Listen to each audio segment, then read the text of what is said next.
Here's how to render a metal ball. First, I'm going to select my elliptical marquee tool, and then by holding shift I'm going to select a circle shape to draw into. And then by selecting my chalk brush, I'm going to get a neutral bluish colour and then start painting inside my selection so we have our ball as a base.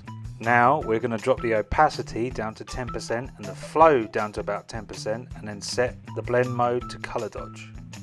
And then by selecting a lighter, more saturated blue, I'm going to slowly start building up the light on one half of the ball. So you imagine the light source is coming from the right, shining on the left.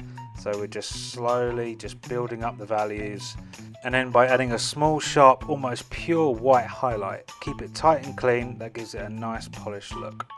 And now by selecting a warmer orange colour, I'm going to paint in some reflected light from our environment. So let's say the top light is the sky and then the bottom reflected light is the land.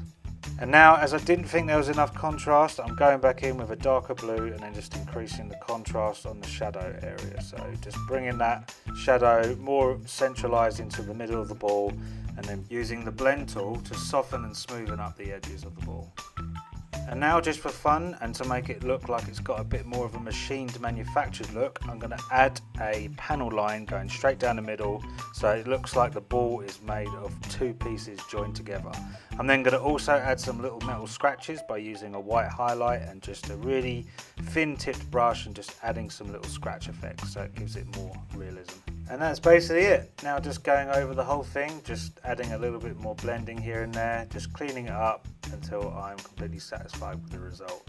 In real time this took about 4 minutes, so it's just a quick demonstration on how to render something metal. So imagine you're painting a giant mecha, the whole body's going to look like that, so it's kind of useful. See you in the next video.